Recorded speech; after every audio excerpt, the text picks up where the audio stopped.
Le journal de 20h, David Pujadas. La rentrée de Marine Le Pen, la candidate du Front National, a présenté ses vœux. Quelles propositions face à l'accumulation des plans sociaux? Marine Le Pen nous répondra. Elle est notre invitée ce soir. Bonsoir et à tout à l'heure. Cérémonie de vœux également pour Marine Le Pen, c'était tout à l'heure, face à la presse. Marine Le Pen, qui est donc avec nous ce soir. Bonsoir, merci d'avoir accepté notre invitation.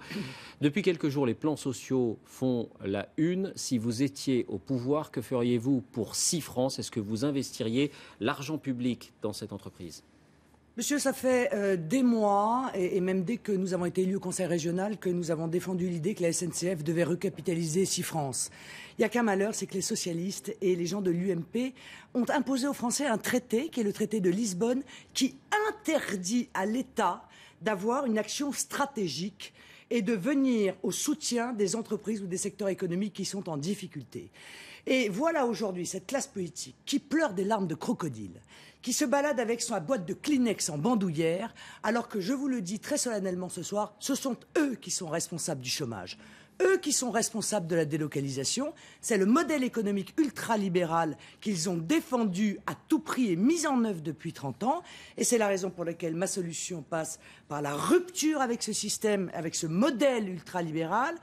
Il faut mettre la France à l'abri de la crise et pour cela, il faut mettre en place un patriotisme économique et un patriotisme social. Pour vous, Marine Le Pen, l'État doit intervenir chaque fois qu'une grande entreprise est en difficulté et que des centaines d'emplois sont en jeu. Il faut d'abord que l'État mette en place les conditions pour que nos entreprises ne soient pas mises en concurrence déloyale avec des entreprises de pays étrangers.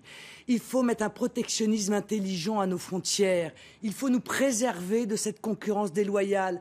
Nos entreprises ont des capacités fantastiques. Nos travailleurs sont les meilleurs du monde. Bon, mais moi, je veux acquérir cette compétitivité dont on nous parle tant grâce à le retour à la monnaie nationale, puisque c'est ça le gros handicap de notre économie, et pas grâce à des plans de rigueur successifs, dont le troisième est la TVA patronale que M. Sarkozy va mettre en œuvre, parce qu'elle n'est pas du tout sociale, elle est patronale. Je rappelle pour ceux qui nous écoutent, la TVA sociale, c'est une partie des charges qui pèsent sur l'emploi pour financer la protection sociale.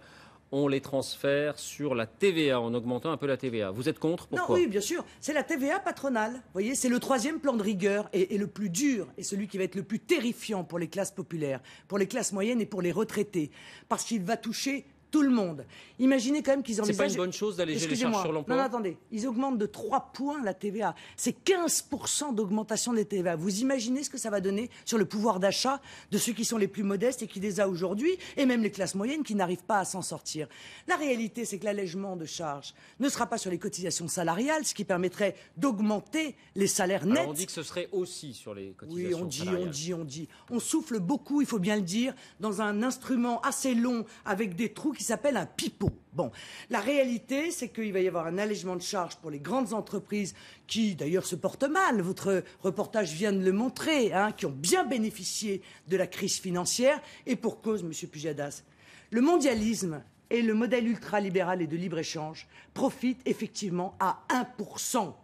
Ces 1%, c'est la caste politique et ce sont leurs amis qui sont les grandes entreprises du CAC 40. Autre sujet, Marine Le Pen, vous rendrez hommage après-demain à Jeanne d'Arc, mais Nicolas Sarkozy vous grille la politesse puisqu'il le fera dès demain. Est-ce que vous appréciez le fait que lui aussi finalement s'approprie les symboles que vous défendez?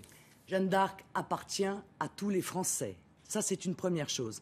Mais je vois bien que Nicolas Sarkozy court après moi. Et qu'il risque de vous manger la laine sur le dos. Il faut qu'il sache que j'ai des convictions plus fortes, que j'ai un cœur plus pur et que j'ai des jambes plus longues.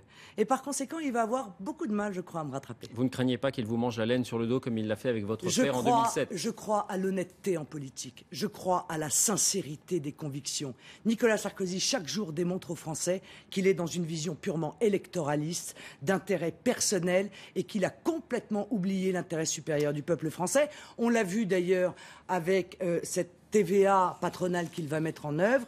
Il vend son âme au marché financier, il vend son âme aux agences de notation, c'est son problème. Mais le pire, c'est qu'il vend aussi son peuple. Marine Le Pen, vous avez, face à la presse, tout à l'heure, évoqué à nouveau le problème des 500 signatures pour vous présenter à la présidentielle. On ne peut pas s'empêcher de se demander, au vu des précédents de 2007, de 2002, si ce n'est pas une stratégie pour faire parler de vous, en quelque sorte. Oui, bien sûr, on ne parle pas assez de moi.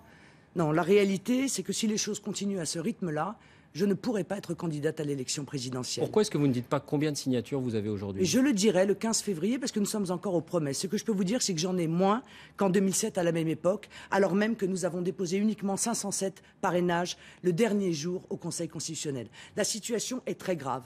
Et l'UMP et le PS ne tiennent pas à ce que je sois candidate, M. Pujadas, parce que c'est une évidence pour tout le monde. La seule qui est capable, en réalité, la seule candidate véritablement qui s'oppose au système et qui est capable d'être au second tour, c'est moi.